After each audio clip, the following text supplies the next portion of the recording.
So the question is, since we have those systems, we have procedures in place, we have to test for the segregation data, we should be able to detect, against any, for example,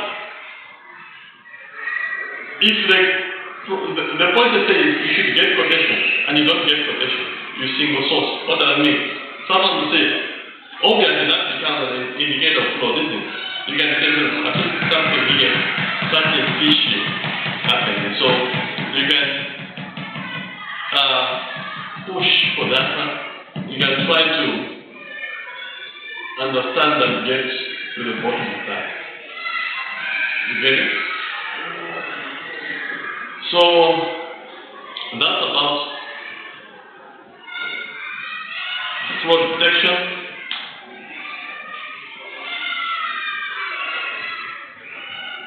So number 5 is continuous improvement.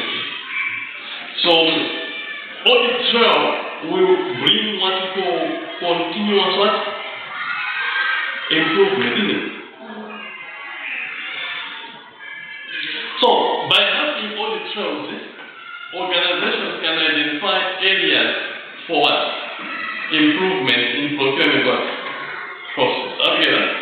So since you have systems in place, you should be able to identify areas, weak areas, and improve them. So the moment you improve those areas, you are going to lead to a greater efficiency, cost savings, and better supply relationship. If you improve on areas that you have identified, that improvement will actually help to stimulate efficiency. That means your activities will be done in an efficient way. At some time, this will lead to cost saving and better supplier relationship.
So, do you have questions on general benefits of maintaining audit trail in our businesses or in procurement? So, this takes us to evidence. No,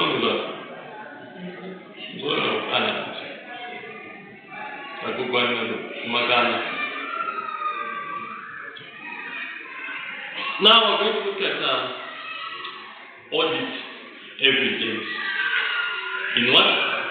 Procurement. Okay, that's one.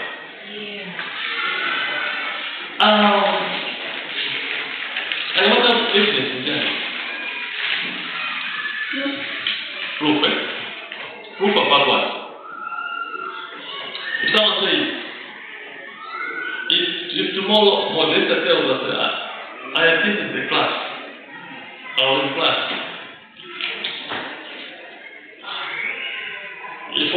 Maybe she tells ma parents around that your school, what the school knows the school model sometimes.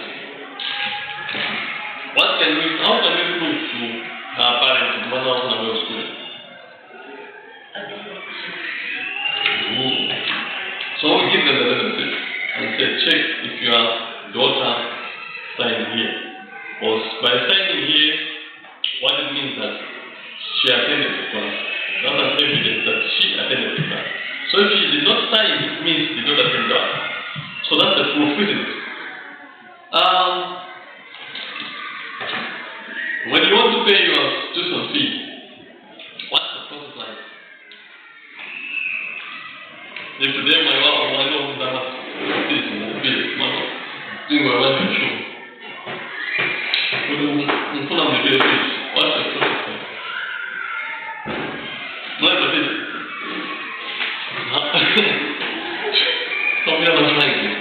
So what I'm saying is, what's the process like? If you have to pay fees, how do you pay my teacher? You go to the bank, you get your money from your guardians, parents, and what have you. You take the money to the bank.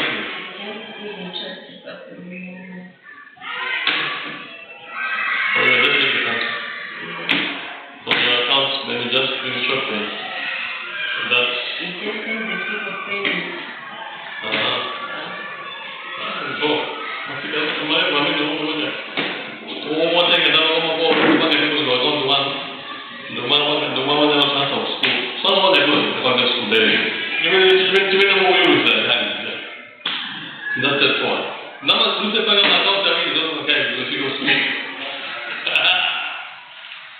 So now you get a proof of payment in school.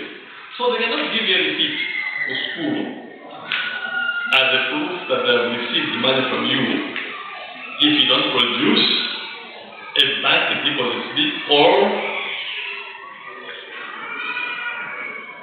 a bank transfer as proof or any proof of payment, POP. So I have to produce the POP before you can be considered as someone who has made a payment. Now,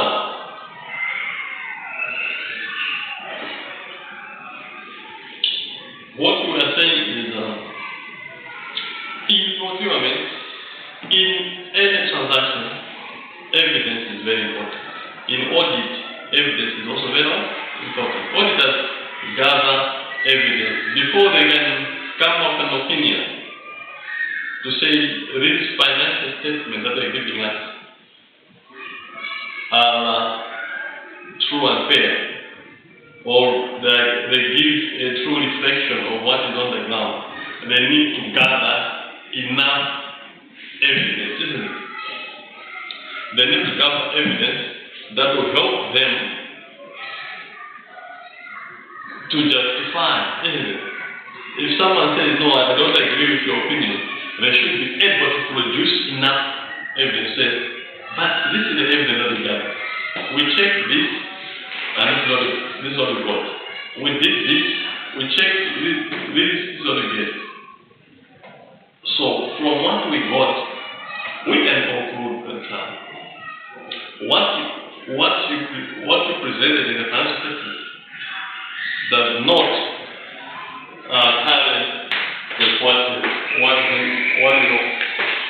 on the ground.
This is open.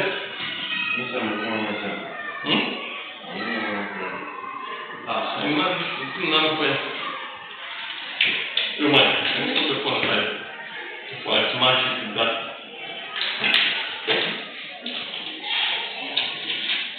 Over.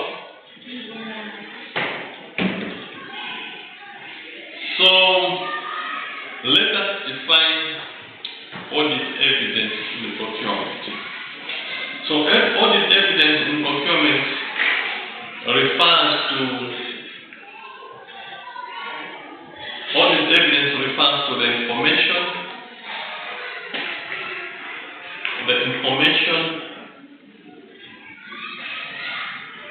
that auditors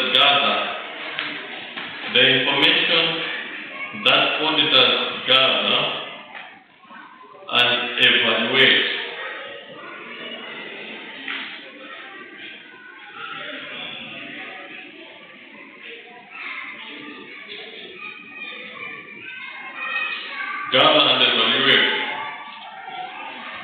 To form an opinion.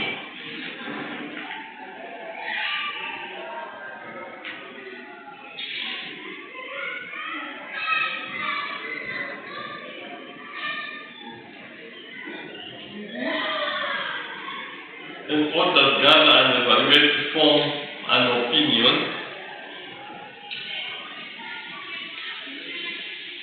To form an opinion about completeness,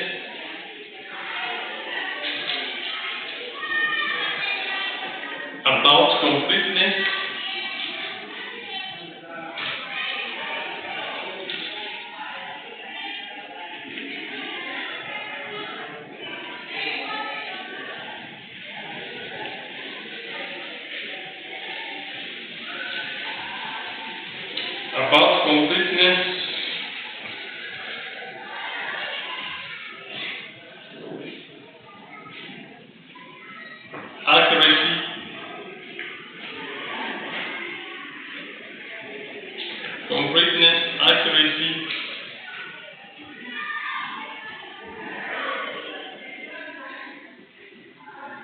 and validity of the procurement transactions and financial statements.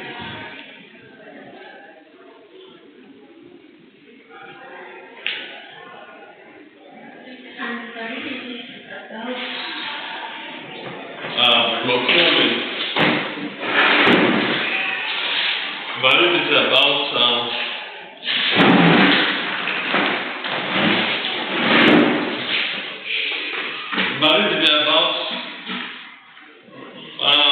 procurement transactions and financial statements.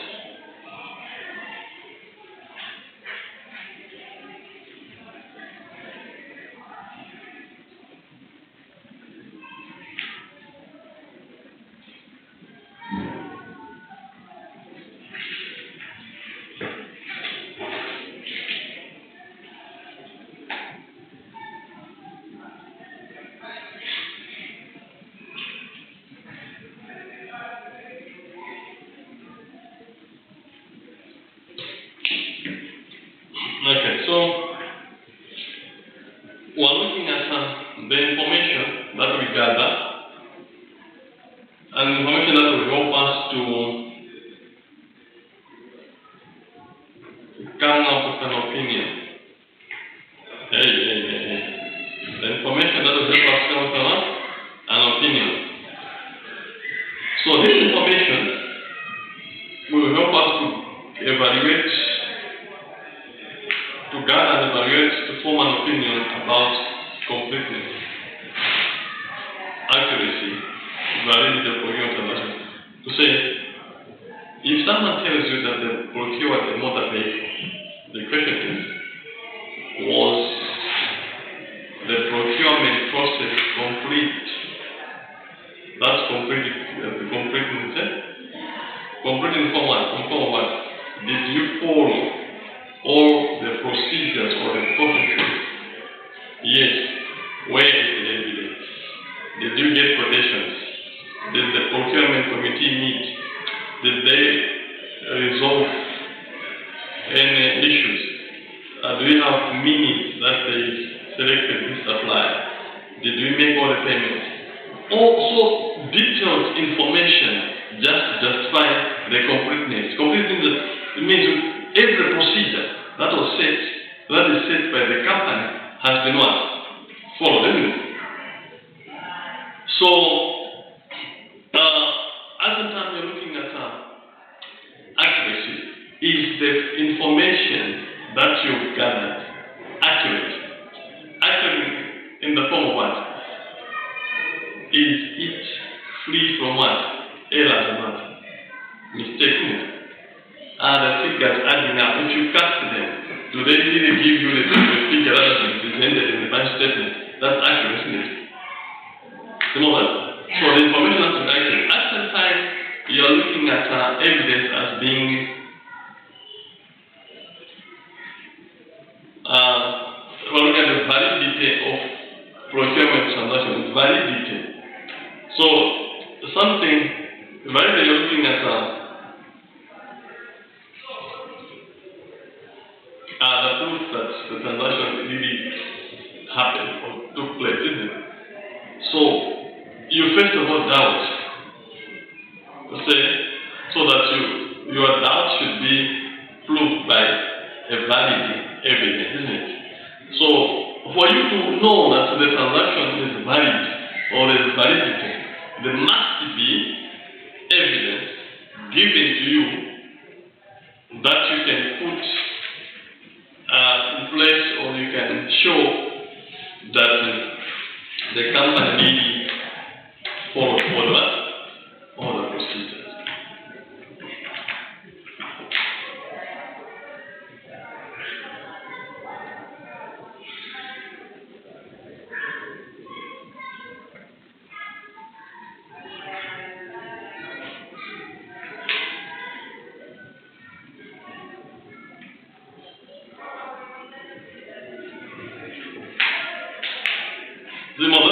So that's the definition of audit evidence I'm talking about. So I think, as you know, auditors will review the financial statements. The financial statements are the end result of all the transactions. That's the end product. You are given money, you make use of the money, and under that you produce a financial statement, isn't it? Those financial statements are produced by people for different reasons and could be relied upon, or you cannot rely on them. But for you to rely on them, you need to review them. So that's where audit comes in. So auditors will simply check the captions in the financial statement. Revenue, 30 million. Where is the breakdown? Where is the evidence? Cost of sales, 15 million. Where does it come from? Where is the evidence that you spent this money on cost of sales? Operating expenses, 3 million. Where is the evidence? What did you procure? And how? Where? So do you have these procurements valid, complete, and accurate? So they will check that so that they are able to conclude that indeed the procurement process was done in the manner that was supposed to be done, or the procurement process indeed followed the procedures that were put forward by the company. Understood?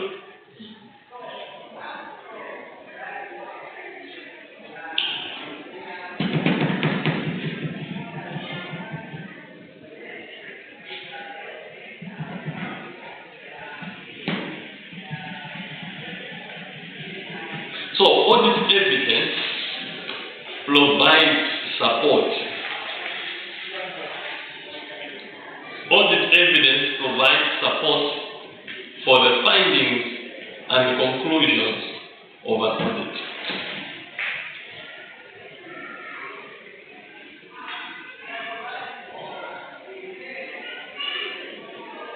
Provides support for the findings.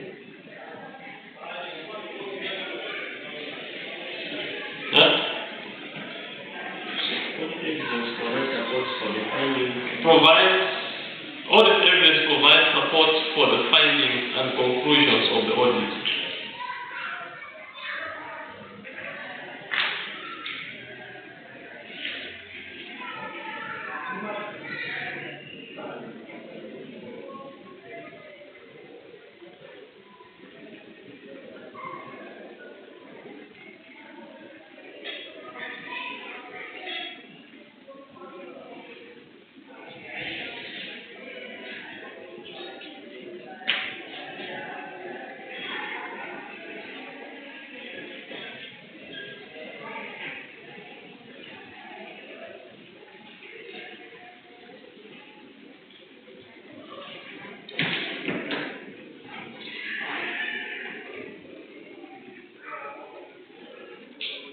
So, we're saying, audit evidence provides support for the findings and conclusions of an audit and is obtained through various methods. There are various methods through which you can obtain audit evidence. Okay?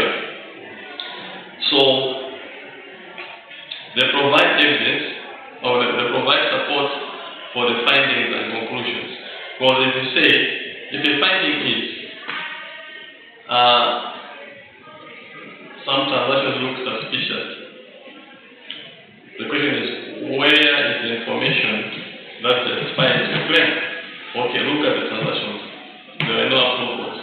Some transactions were done without following proper procedure. So this looks suspicious. So the evidence is what is supporting your conclusion, isn't it? It's the evidence that is supporting your finding, isn't it? You cannot talk about a finding without justifying it. You have justifying it by producing a tangible what? Evidence, ladies and gentlemen. A woman and a boy. Ladies and gentlemen. So, that has to be done. Now, how do we obtain evidence?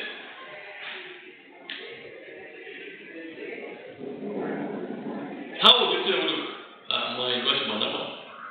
Where would you get that evidence? For you to know who my investment number, and you claim my investment number.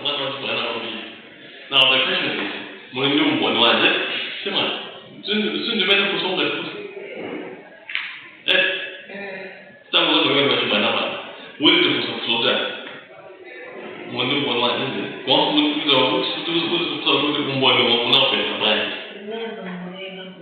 yes, you want that. So we say, if it's now I'm going to glass it, I won't have it before. We will say, after that, we will have a video call. See, so we're just finding our thing. We create an outline because of A, B, C, D, isn't it? So, but too much she has to be convinced with what you're saying is really valid. You're giving valid evidence. So I say, we can get information or what it is through inspection. Get it?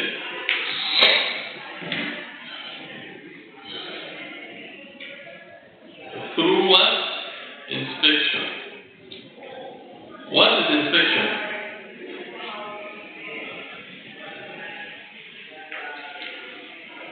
So I can inspect with that.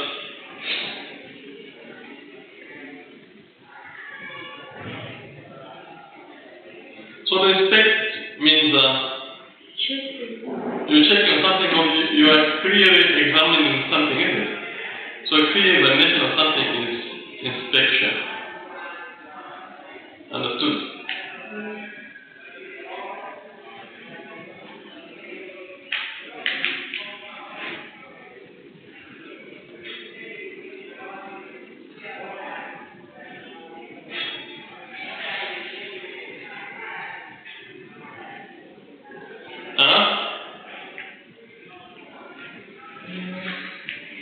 So you clearly examine something. Now, to inspect is like you are trying to just examine. For example, you can get a transaction and inspect it. How are they trying to follow the procedures? You take part of all, or you follow through. Say, this is what they're supposed to do. Did they really do this? If they did, what did they claim? So you are trying to clearly examine a transaction, or an activity. So that's an inspection. So you can gather information through inspection, or you can gather information through observation. As we're talking about my performance is texting. So that's observation. We're simply observing. So observation means monitoring, or you're monitoring something, or you're trying to monitor someone, isn't it? So you can go to finance, for example. You will not take part in the financial activities on the transaction. You just go there and observe how they are doing their job, isn't it? Some of them, you just observe. Are they able to post for transactions win? Are these people able to do this win? So you get involved. One of the main things of being involved is to ensure that Antwerp they are able to do their job accordingly, or they are able to follow the procedures as they're supposed to be. You get the point there? So, observation is very important. You are not saying by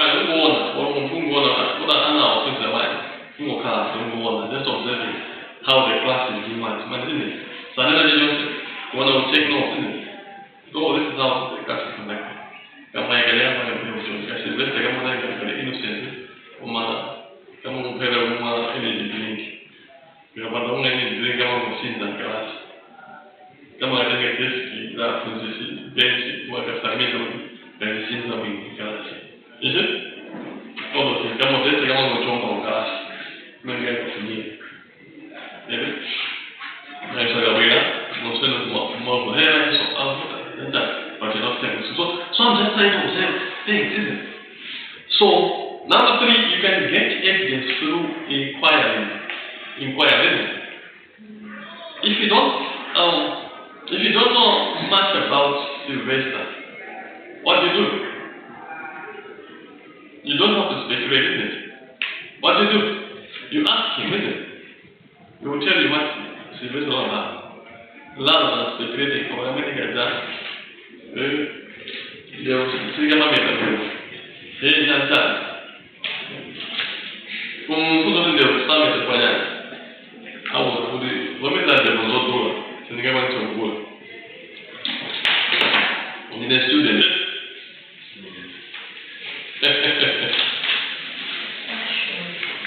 So that's inquiry.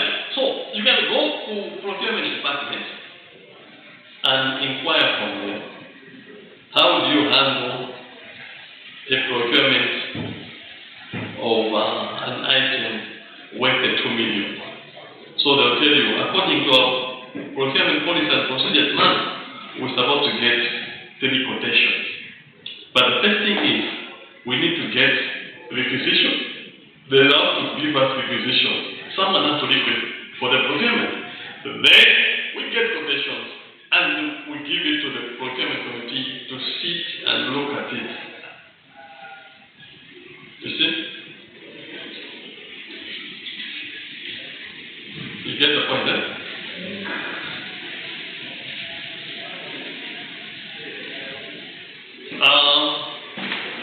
Good morning.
So,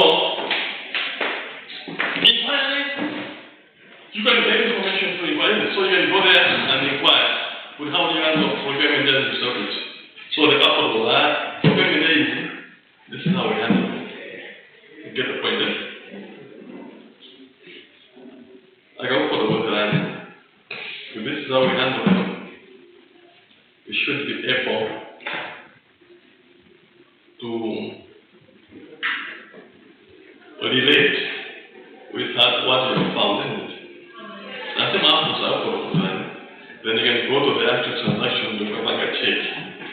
Okay, if this is how you do things, come and look at this. You need that result of it. There is a deviation. So you should be able to get the results.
Okay, so apart from inquiry, we can also get evidence through confirmation. Financial statement, I'm actually going to cash payment and bank by the time we're closing off finally 10 million. But if you doubt them, you can confirm with the bank. So you can like the bank to give you what we call the bank statement. So the bank statement will clearly state how much was actually in the account. So you are confirming. And then I can tell you that financial year we had receivables amounting to 5 million. You can sample and confirm with the people who are owing the company money and say, did you really owe, do you really have money that you're supposed to pay them? Amounting to this, so they can confirm to you with me. Semua, lu find out kalau kau dengan semester ada, kau nanti sana dia mesti jual lima balances, so you can confirm by asking them or writing them. So can you confirm what was the balance yang semester the month? So that is a confirmation, isn't it?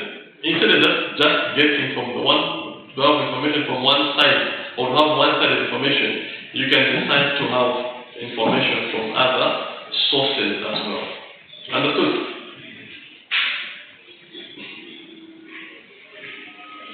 Beautiful.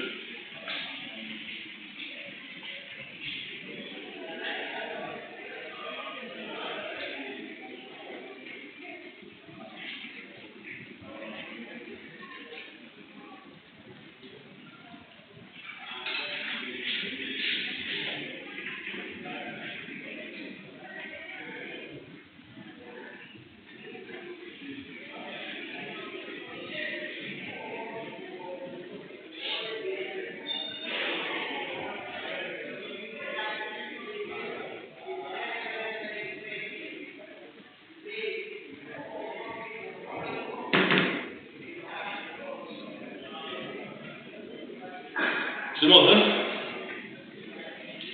So that's confirmation. So in procurement, audit evidence typically includes a range of documents and the records relating to procurement process. So when we talk of evidence that we want to gather in a procurement, we're looking at range of documents and records. We're looking at documents and records related to procurement process. And some of examples of audit evidence in procurement are as follows. Let's look at some of the examples of audit evidence in procurement.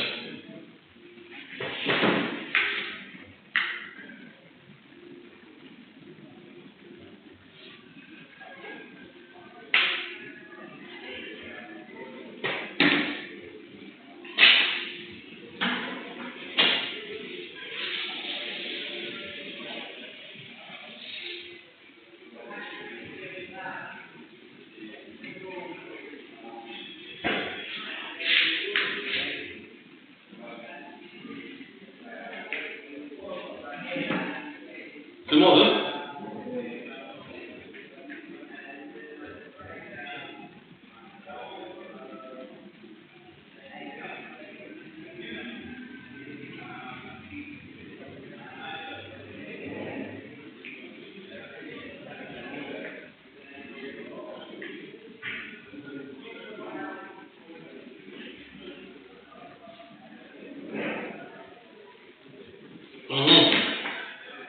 one of the audit evidence that we have in procurement is purchase orders.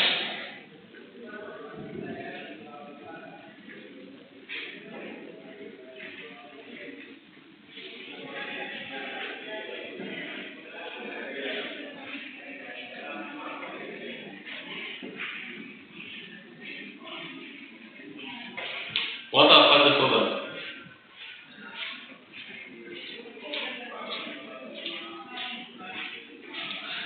How is the purchase order an evidence? How does it serve as an evidence?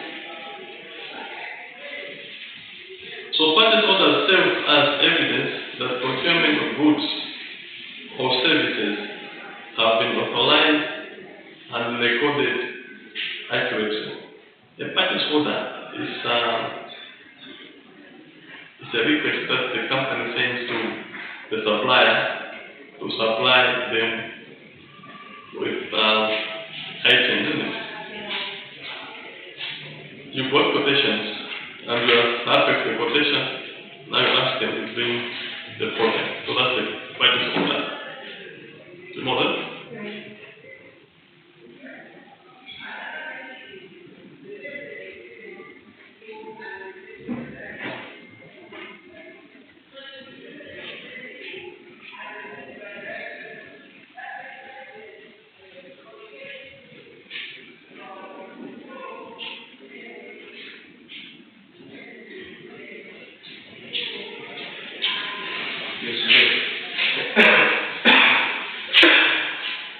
That's one.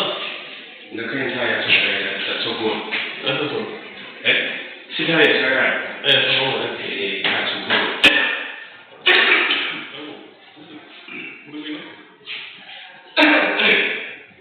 So this that's so good. What's your time? Maybe not that's great.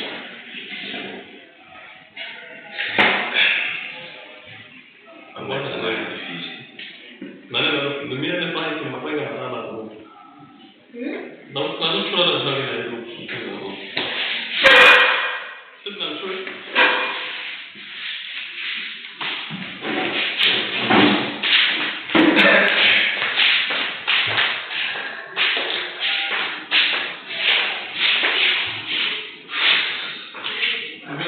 Yeah, but that's the same products.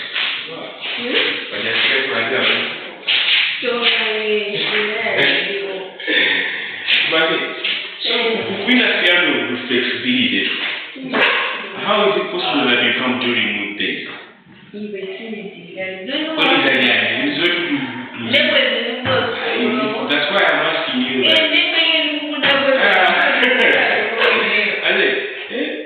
How does it come with the?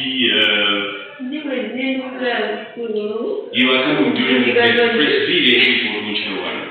What are you doing?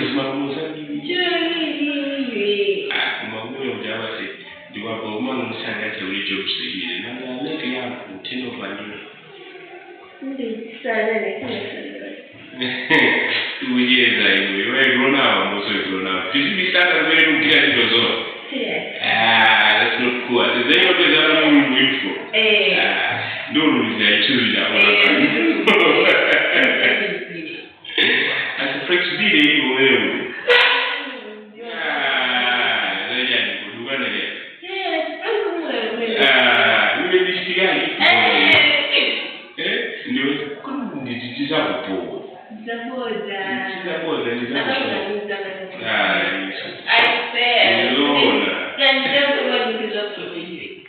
This world is big, is it?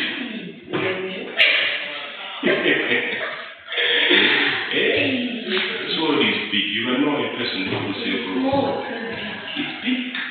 If you are hiding something, it's big.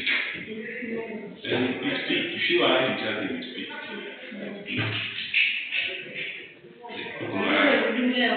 It is made of sense of flexibility in show up. Good by your 4 festival, say, school see you, but makes sense to organize it. That's nice. That's nice. That's nice. Yeah, well, see, that's all I don't know. Push up. As very happy as okay, I'm okay, woman. No, this is what, yeah. Oh, yeah.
Right.